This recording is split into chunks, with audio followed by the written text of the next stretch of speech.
नमस्कार, मी मिनल माळी मढवी. न्यूज मराठी 24/7च्या बातम्या गावाकडच्या मध्ये आपल्या सगळ्यांचं स्वागत. पाहूया गावाकडील काही महत्त्वाच्या बातम्या. गडचिरोली जिल्ह्यात ग्रामीण आणि शहरी भागातील नागरिकांपर्यंत शासकीय योजनांची माहिती पोहोचवण्यासाठी चित्ररथ जनजागृती उपक्रम सुरू करण्यात आलाय. या उपक्रमाचं उद्घाटन ॲडव्होकेट आशिष जयस्वाल यांच्या हस्ते करण्यात आले. जिल्हा प्रशासन, सामाजिक न्याय विभाग आणि जिल्हा माहिती कार्यालय यांच्या संयुक्त विद्यमाने हा उपक्रम राबवण्यात येतोय. विविध योजनांची माहिती बॅनर, ऑडिओ, जिंगल्स आणि घडी पत्रकांच्या माध्यमातून नागरिकांपर्यंत पोहोचवली जाते. या उपक्रमात आयुष्मान भारत योजना, मुख्यमंत्री वैद्यकीय सहाय्यता निधी योजना तसंच रमाई घरकुल योजना यांसारख्या विविध योजनांची माहिती दिली जाते. दुर्गम भागातील नागरिकांनी ही योजनांचा लाभ मिळावा यासाठी हा उपक्रम महत्त्वाचा ठरणार आहे. नागरिकांनी याचा लाभ घ्यावा असं आवाहन प्रशासनाकडून करण्यात आले. किशोर रावसाहेब मस्के यांनी प्रतिकूल परिस्थितीवर मात करत महाराष्ट्र लोकसेवा आयोग परीक्षेत यश मिळवून पोलीस उपनिरीक्षक म्हणजेच PSI पद पटकावले. वडिलांच्या निधनानंतर कुटुंबाची जबाबदारी सांभाळत त्यांनी शिक्षण पूर्ण केलं आणि 2016 मध्ये पोलीस शिपाई म्हणून सेवेत दाखल झाले. त्यानंतरही त्यांनी अभ्यास सुरू ठेवत अधिकारी होण्याचं स्वप्न जिवंत ठेवलं. 2021 मध्ये केवळ 0.25 गुणांनी ते अपयशी ठरले. तरीही त्यांनी हार मानली नाही. अखेर 2026च्या परीक्षेत 356.50 गुणांसह राज्यात 423वा क्रमांक मिळवत त्यांनी यश मिळवलं. वांगी खुर्द गावातून PSI होणारे ते पहिले तरुण ठरलेत. त्यांच्या यशामुळे परिसरात आनंदाचं वातावरण आहे. त्यांच्या या यशोगाथेनं संघर्ष करणाऱ्या तरुणांसाठी प्रेरणादायी उदाहरण निर्माण केले.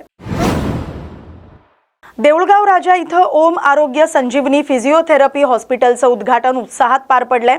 यावेळी दादाराव खार्डे, उमेश खरात, छोटू वाघ तसंच विठ्ठल काकड यांच्यासह अनेक मान्यवर उपस्थित होते. पॅरामिलिटरी असोसिएशनच्या सहकार्यानं सुरू झालेल्या या हॉस्पिटलमुळे परिसरातील रुग्णांना आता स्थानिक पातळीवरच आधुनिक आणि दर्जेदार फिजिओथेरपी उपचार मिळणार आहेत. त्यामुळे वेळ आणि खर्चाची बचत होऊन आरोग्य सेवा अधिक सुलभ होणार आहे. हॉस्पिटलचं संचालन मेजर राजेश काळुसे यांच्या मार्गदर्शनाखाली होणार आहे. विविध आजारांवर आधुनिक उपचार सुविधा उपलब्ध करून देण्यात आल्या आहेत. या उपक्रमामुळे परिसरातील आरोग्य सेवेला नवं बळ मिळाले. मी देऊळगाव राजामध्ये Om Arogya Sanjivani physiotherapy acupuncture naturopathy centre open झालेलं आहे. त्याच्या अगोदर मी CRPFमध्ये कार्य करत होतो फिजिओथेरपी या पदावर. फिजिओथेरपी मी 22 वर्ष नोकरी करून देशसेवा केलेली आहे. आता मी ठरवलेलं आहे की आता जनसेवेचा थोडासा प्रतिसाद द्यावा म्हणून मी आता आपल्या देऊळगाव राजा नगरीमध्ये नवीन आजपासून फिजिओथेरपी असंख्य थेरपी मी 20 थेरपीवर काम करत आहे. फिजिओथेरपी एक प्रोफेशनल तर आहेच, पण आयुर्वेदिकमध्ये पण Chinese, America, Russian, Japan, France अशा देशाच्या अनेक दक्षिण कोरियाची पण थेरपी आहे. या सर्व कंट्रीची थेरपीचे मी कोर्सेस केलेले असल्यामुळं भरपूर असा अनुभव या क्षेत्रामध्ये आहे. तर मला आता माझ्या ह्या भागामध्ये मिलिटरी असोसिएशन, पॅरामिलिटरी असोसिएशनच्या वतीने मला खूप साथ मिळाली म्हणून मी या नगरीमध्ये Deulgaon Raja physiotherapy centre open करण्याचा मान मिळालेला आहे. तत्पर्यंत मला आल्याबरोबर बुलढाणा अकॅडमीमध्ये मला जॉब पण मिळाला होता, पण नाही ह्या भागातल्या लोकांनी, असोसिएशननी मला ह्या ठिकाणी त्यांनी साथ दिल्यामुळं ह्या त्यांना जनतेशी आणि हे करण्यासाठी मी सेंटर ओपन आजपासून आपलं सुरू झालेलं आहे. ओके. याचं महत्त्वाचं म्हणजे डॉक्टर राजेश काळुसे यांनी जो हा उपक्रम निवडलेला आहे आणि विशेष करून एक पॅरामिलिटरी फोर्सेसमध्ये आपली सर्व्हिस देऊन तिथेही याच प्रकारचं 4.5 वर्षाची डिग्री त्यांची कंप्लीट झाली आणि त्या डिग्रीच्या आधारावर त्यांचे विविध सर्टिफिकेट पाहता, त्यांचा अनुभव पाहता ही ह्या एरियातल्या पब्लिकसाठी फार मोठी उपलब्धी मानावी लागेल. कारण ह्या सर्व्हिससाठी आतापर्यंत इथल्या एरियातल्या पेशंट लोकांना जालनाशिवाय पर्याय नव्हता. आणि जेवढी सर्व्हिस राजेश काळुशे देणार आहे तेवढी सर्व्हिस येथे मिळत नव्हती. त्यामुळं हे चांगली उपलब्धी म्हणावं लागेल. आणि त्यानंतर विशेष म्हणजे एक सीमेची सुरक्षा करून त्यानंतर आपली व समाजाप्रतीही काहीतरी कर्तव्य आहे याची जाणीव ठेवून त्यांनी जे एक क्षेत्र निवडलं आणि त्यात त्यांना म्हणजे यश येईलच, कारण त्यांचा अनुभव आणि त्यांचे विविध सर्टिफिकेट आपण फक्त कागदावर न पाहता त्यांचा प्रत्यक्ष अनुभव देखील घेतलेला आहे बोलण्यातून. म्हणून असं वाटतं की हे जनतेसाठी चांगली संधी आहे आणि त्यांच्याही भावी पुढच्या वाटचालीसाठी एक चांगल्या प्रकारची ही संधी आहे. नांदेड जिल्ह्यातील शिकार घाट रोड भूसंपादन प्रकरणावरून पुन्हा एकदा वाद निर्माण झालाय. शेतकरी नागनाथ नारायण पंचलिंगे यांनी आमरण उपोषण सुरू केलंय. छत्रपती संभाजीनगर इथल्या विभागीय आयुक्त कार्यालयासमोर 30 एप्रिलपासून त्यांनी उपोषण सुरू केलंय. प्रशासनाच्या दिरंगाई विरोधात त्यांनी तीव्र नाराजी व्यक्त केली. फतेपूर येथील गट क्रमांक 25 मधील जमीन शिकारघाट रोड साठी संपादित होऊनही 7/12 उतार्यावर बदल न झाल्याचा आरोप त्यांनी केलाय. तसंच संबंधित जमीन बेकायदेशीरपणे पुन्हा विक्री झाल्याचा गंभीर आरोप त्यांनी केलाय. 7/12 दुरुस्ती, दोषी अधिकाऱ्यांवर कारवाई आणि बेकायदेशीर व्यवहारांची चौकशी अशी प्रमुख मागणी करत त्यांनी न्याय मिळेपर्यंत उपोषण सुरू ठेवण्याचा निर्धार व्यक्त केलाय. या बातमीचा आढावा घेतलाय प्रतिनिधी माधव खिल्लारे यांनी. नमस्कार, मी नागनाथ नारायण पंचलिंगे राहणार इंजेगाव येथील असून आपल्या महाराष्ट्र राज्याचे लाडके महसूल मंत्री माननीय चंद्रशेखर बावनकुळे साहेबांना ही एका शेतकऱ्याकडून संबोधण्याची वेळ आलेली आहे. कारण नांदेड जिल्ह्यामध्ये नांदेड तालुका फतेपूर येथे शिकारघाट रोड आणि धनेगाव उपसा सिंचन कॅनॉल यासाठी 1973 व 77 मध्ये भूसंपादन होऊन देखील ते 7/12 वजा झालं नसल्यामुळे पुन्हा खरेदी विक्री होत आहे. महसूल मंत्री साहेब याकडे आपण तात्काळ जिल्हाधिकारी यांना निवेदन देऊन ते 7/12 वजा करण्यात यावं आणि त्यामुळे भरपूर शेतकऱ्यांची खरेदी विक्री होत आहे, जाणीवपूर्वक फसवणूक होत आहे आणि तेथील तलाठी, तत्कालीन तलाठी व मंडळाधिकारी तहसीलदार माननीय दिलीप पवार साहेब यांनी केवळ पैशासाठी आज रोजी कुठलीही कारवाई करत नाही. यांना पैसा झाला की कुठलेही मोकार कामे कराय हे सुकाळ आहेत. आणि छत्रपती स्वराज्य महाराज, छत्रपती शिवाजी महाराज स्वी समाधान शिबिर अंतर्गत जे आपल्या महाराष्ट्रभर एक टप्पा क्रमांक 1 चालू आहे, त्यामध्ये केवळ नांदेड जिल्हा फोटोग्राफी, फोटो सेशन करण्यामध्ये गोल्ड मेडल हासिल केलेलं आहे यांनी. परंतु कोण्याही शेतकऱ्याला न्याय मात्र त्यामध्ये मिळालेला नाही.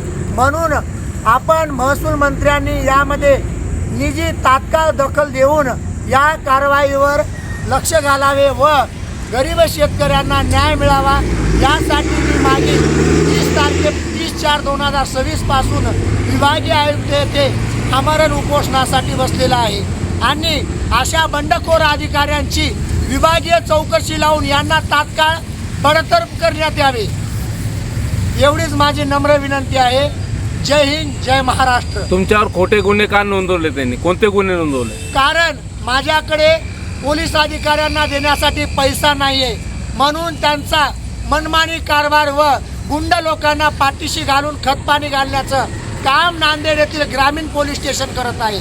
म्हणून त्यांनी आज तुम्ही तपासू शकता माझ्या कुटुंबावर आज रोजी कुठले NC सुद्धा दाखल नाही, परंतु माझ्या कुटुंबाचं सर्व कॅरेक्टर यांनी नक्षलवाद्यासारखं खराब केलेलं आहे आणि 8 जणांवर खोटे गुन्हे दाखल केलेले आहेत. त्याची देखील SIT स्तरावर सखोल चौकशी होऊन मी दोषी असेल तर माझ्यावर कारवाई करावी, अन्यथा दोषी यांना तात्काळ गुन्हे दाखल करून त्यांच्यावर सुद्धा मानहानीचा गुन्हा दाखल करावा एवढी नम्र विनंती आहे.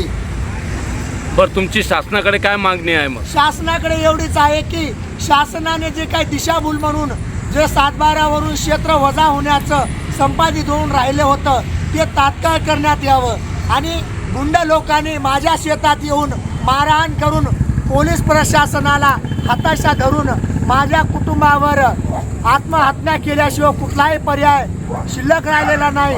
हाच मार्ग आम्हाला दाखवून देण्यात पोलीस प्रशासन येत आहे। तरी माननीय मुख्यमंत्री साहेबांना एवढीच नम्र विनंती आहे की आपल्या भारतामध्ये इतर राज्यामध्ये जे काही टोल फ्री नंबर सामान्य शेतकऱ्यासाठी व जनतेसाठी तात्काळ एका प्लॅटफॉर्मवरून सर्वांचं संकट निवारण करण्यासाठी नंबर जाहीर करण्यात आलेले आहे जारी, ते आपल्या लाडक्या मुख्यमंत्री देवेंद्र फडणवीस भाऊने सुद्धा ते तात्काळ तसा प्लॅटफॉर्म उपलब्ध करावा एवढी नम्र विनंती आहे। बीबी इथं वैशाखी पौर्णिमेनिमित्त तथागत भगवान गौतम बुद्ध यांच्या पंचधातूच्या भव्य मूर्तीची स्थापना करण्यात आली। हा सोहळा शांततेच्या वातावरणात मोठ्या उत्साहात पार पडला। गौतम बुद्ध यांच्या मूर्तीची स्थापना करण्यापूर्वी बुद्धम शरणम गच्छामी, धम्मम शरणम गच्छामी अशा जयघोषात बुद्ध विहारातून गावभर मिरवणूक काढण्यात आली। तेरा मंगल मेरा मंगल सबका मंगल होय रे या जयघोषांनी परिसर भक्तिमय झाला। मिरवणूक पुन्हा बुद्ध विहारात आल्यानंतर समता सैनिक दलाच्या उपस्थितीत मूर्तीची विधिवत स्थापना करण्यात आली। यावेळी त्रिशरण पंचशील ग्रहण करण्यात आलं। या कार्यक्रमाला गावातील नागरिक, बौद्ध उपासक उपासिका तसंच बालक बालिका मोठ्या संख्येने उपस्थित होते। संपूर्ण सोहळा शांततेत आणि शिस्तबद्ध पद्धतीने पार पडल्याने परिसरात आनंदाचं आणि एकतेचं वातावरण निर्माण झाले। नाशिक इथं आगामी सिंहस्थ कुंभमेळा पार्श्वभूमीवर सुरू असलेल्या रिंग रोड भूसंपादनावरून वाद चिघळलाय। मातोरी आणि मुंगसरा इथं जमीन मोजणी दरम्यान शेतकरी आणि प्रशासनामध्ये तणाव निर्माण झालाय। स्थानिकांच्या आरोपानुसार पोलिसांनी शेतकऱ्यांना घरात घुसून मारहाण केले, तसंच महिला शेतकऱ्यांवरही लाठीचार्ज करण्यात आलाय। या घटनेमुळे शेतकरी आक्रमक झालेत। प्रशासनाविरोधात तीव्र नाराजी व्यक्त होते। या पार्श्वभूमीवर शेतकऱ्यांनी उद्या जिल्हाधिकारी कार्यालयासमोर शेतकरी जनआक्रोश आंदोलन करण्याचा इशारा दिलाय। तसंच प्रश्न मार्गी लागला नाही तर मुख्यमंत्र्यांच्या निवासस्थानासमोर आंदोलन छेडण्याचा इशाराही देण्यात आला। त्यातले आमदार आता बोलून गेले की त्यांच्या मतदारसंघात 5,000 कोटीचे कामं आहेत, त्याच्यापैकी 3,000 कोटीचे कामं हे गिरीश भाऊंच्या जवळच्या माणसांचे चालू आहे। मी नाही बोलत आहे, त्यांच्या सत्ताधारी पक्षातले आमदार बोलताय, ते त्यांच्यावर टीका करताय। शेतकऱ्याला विश्वासात घेऊन का तुम्ही विभागीय आयुक्तांकडे मीटिंग लावू शकत नव्हते का? तुम्ही त्या शेतकऱ्यांना विश्वासात घेऊ शकत नव्हते? त्यांच्या खात्यावर 1 रुपया तुम्ही टाकला नाही। मोबदल्याचा प्रश्न तुम्ही बोलत नाही। आणि एक IAS अधिकारी शेतकऱ्यांना म्हणतो का तुम्ही 50 लोक उभे केले तर मी 100 पोलीस उभे करील, तुम्ही 100 शेतकरी उभे केले तर मी 200 पोलीस उभे करील। अरे हे तर इंग्रजांपेक्षा जास्त दादागिरी झाली ना। म्हणजे या ठिकाणी हुकुमशाही सुरू आहे। लोकांच्या मताला किंमत राहिली नाही। त्यांच्या सत्ताधारी पक्षातल्या आमदारांना कोणी विचारत नाही। इथले 3 मंत्री भुजबळ साहेब असतील, झिरवाळ साहेब असतील किंवा दादा भुसे साहेब असतील, आपण झोपलेत का? अरे एक मंत्री तुम्हाला सगळ्यांना नडून जातोय, तो त्याच्या मनाप्रमाणे कारभार करताय। आणि गिरीश भाऊ, शेतकऱ्यांना उद्ध्वस्त करून तुमचं काही चांगलं होणार नाही। त्यापेक्षा शेतकऱ्याला विश्वासात घ्या, कुंभमेळ्याचा विकास करा, पण तो आमच्या शेतकऱ्याला उद्ध्वस्त करू नका, हा विनंती वजा इशारा। राज्य शासनाच्या प्रस्तावित शक्तीपीठ महामार्ग प्रकल्पाला विरोध वाढत असताना राजू शेट्टी यांनी या प्रकल्पावर तीव्र टीका केली आहे। माध्यमांशी बोलताना त्यांनी सांगितले की या महामार्गामुळे हजारो एकर सुपीक आणि बागायती जमीन संपादित होणार असून शेतकऱ्यांच्या उपजीविकेवर गंभीर परिणाम होणार आहे। आधीच विविध प्रकल्पांमुळे शेतकरी अडचणीत असताना नव्या महामार्गाची गरज काय असा सवाल त्यांनी उपस्थित केलाय। शेट्टी यांनी आरोप केलाय की विद्यमान रस्ते असतानाही केवळ कंत्राटदारांच्या फायद्यासाठी हा प्रकल्प राबवला जातोय। शक्तीपीठ नाव देऊन लोकांच्या भावनांशी खेळू नये असं आवाहन त्यांनी सरकारला केलंय। या प्रकल्पामुळे पश्चिम महाराष्ट्र आणि कोकण भागातील शेतीवर परिणाम होऊन ग्रामीण अर्थव्यवस्था कोलमडण्याची भीती त्यांनी व्यक्त केली आहे। सरकारनं तातडीनं सर्वेक्षण थांबवून हा प्रकल्प रद्द करावा, अन्यथा राज्यभर तीव्र आंदोलन छेडलं जाईल असा इशारा त्यांनी दिलाय। शक्तीपीठ महामार्गामध्ये ज्यांची जमीन जाणार आहे त्यांनी त्यांचं बघून घ्यावं अशी मानसिकता काही शेतकऱ्यांची झालेली असेल तर ते चुकीचं आहे। किमान ज्यांची जमीन जाणार आहे ते काहीतरी भांडून पाठपुरावा करून कोर्टात जाऊन मोबदला वाढवून तरी घेतील, परंतु ज्यांची जमीन जाणार नाही पण गावातून किंवा परिसरातून शक्तीपीठ महामार्ग जातो त्या ठिकाणी अनेक प्रश्न निर्माण होणार आहेत। एक तर हा रस्ता हा उंचावरून जाणार आहे, किमान 20 ते 25 फूट उंचीचा भरावा पडणार आहे आणि त्यामुळं सरळ सरळ गावांची फाळणी होणार आहे। निम्मं गाव पलीकडं निम्मं गाव अलीकडं. काही शेतकऱ्यांची परिस्थिती अशी आहे की 1 एकर 2 एकर जी काही जमीन आहे त्यातली बरीचशी जमीन शक्तिपीठ महामार्गाला जाते. 2-4 गुंठे पलीकडे राहतात, 2-4 गुंठे अलीकडे राहतात. त्या शेतकऱ्यांनी पाण्याचं व्यवस्थापन कसं करायचं, अवताचं व्यवस्था कशी करायची. अनेक शेतरस्ते असे आहेत की ते नकाशावर नोंद नाहीत आणि मग ते रस्ते खंडित होणार आहेत. सगळ्यात महत्त्वाची गोष्ट म्हणजे प्रत्येक 2-3 गट नंबरच्या मध्ये एखादा ओढा एखादी ओघळ असते. ती नकाशावर किंवा सातबाऱ्यावर पोट खराब म्हणून नोंद नसते, पण प्रत्यक्षामध्ये पाण्याची वहिवाट असते. भराव एवढ्या मोठ्या प्रमाणामध्ये जर पडला तर 2-2, 3-3 महिने ऑक्टोबर महिन्या परतीच्या मान्सूनमध्ये पाणी साचून राहणार आहे. ते पाणी बाहेर काढायची काय व्यवस्था आहे.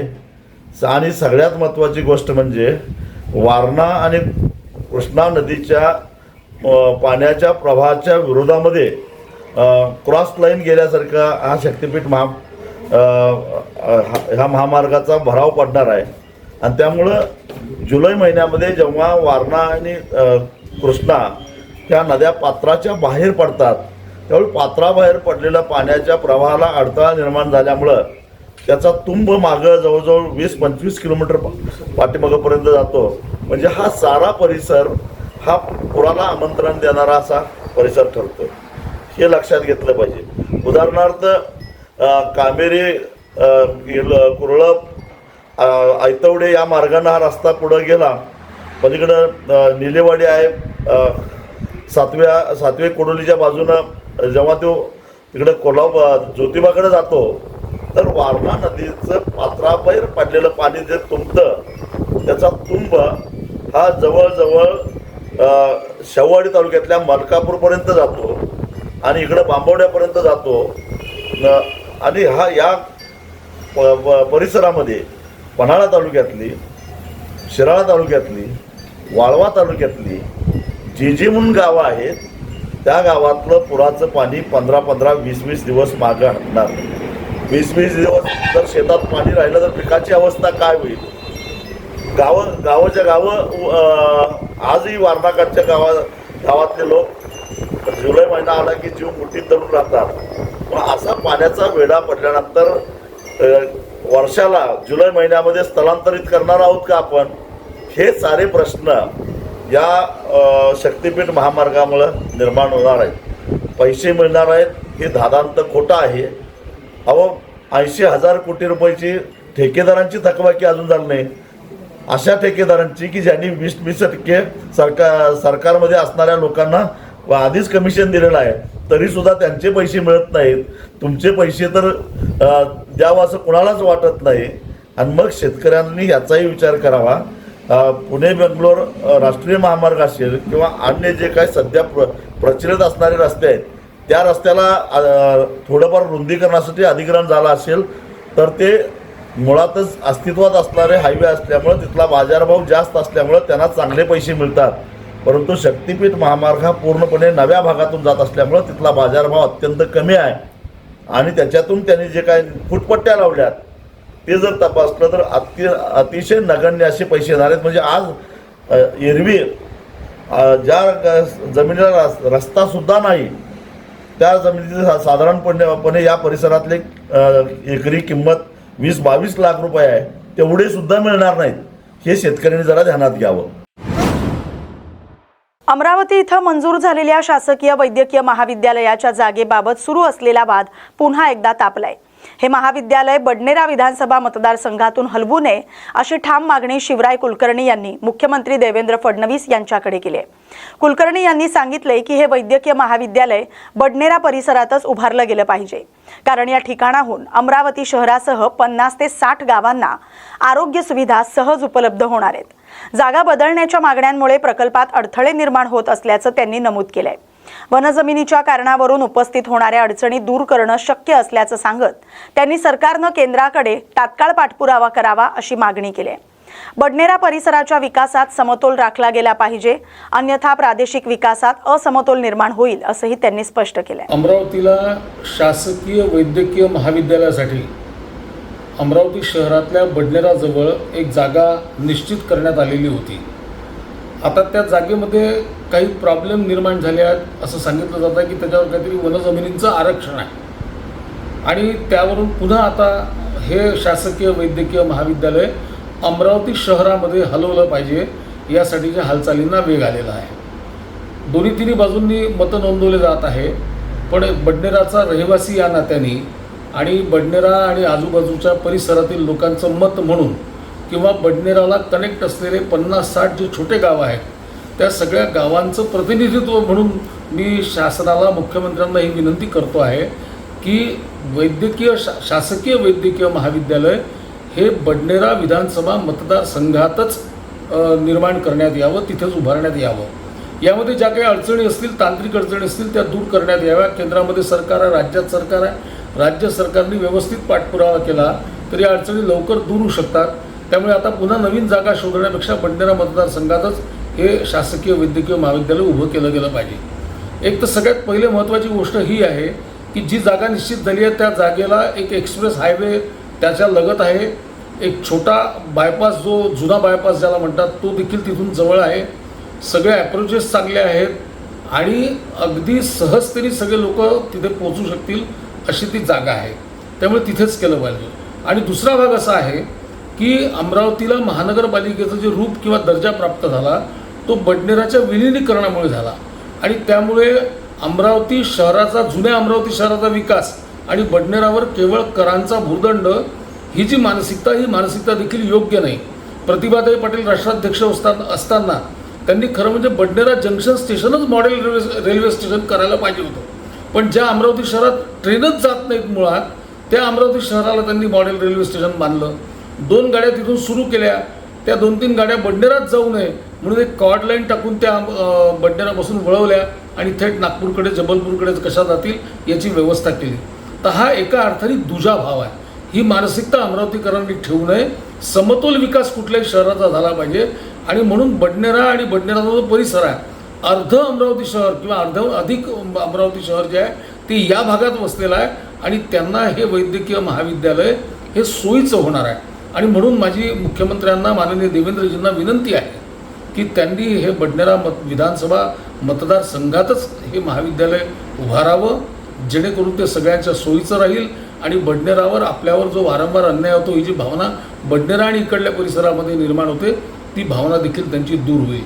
त्यामुळे मी एक पत्र लिहिलं आहे माननीय मुख्यमंत्र्यांना आणि त्यांना विनंती केली आहे की अमरावती शहरातल्या अमरावती विधानसभा मतदारसंघात हे शासकीय वैद्यकीय महाविद्यालय उभं न करता हे बडनेरा विधानसभा मतदारसंघात आणि जी जागा त्यासाठी सिलेक्ट केलेली आहे त्या जागेवरच ते व्हावं. त्यातल्या अडचणी दूर कराव्या. नवीन जागा अधिग्रहणाला जेवढा वेळ लागेल तेवढीच जागा तेवढ्याच काळामध्ये ही जागा देखील अधिग्रहित केली जाऊ शकते. राज्य शासनाने योग्य पाठपुरावा केला तर ते तात्काळ होईल आणि म्हणून या भागातला प्रातिनिधिक स्वर म्हणून मी ही विनंती करतो आहे की हे शासकीय वैद्यकीय महाविद्यालय. या बातमीसोबतच बातम्या गावाकडच्या मध्ये आता इथेच थांबतोय. अशाच महत्त्वाच्या बातम्यांसाठी पाहत राहा न्यूज मराठी 24/7. नवा भारत, नवा विचार.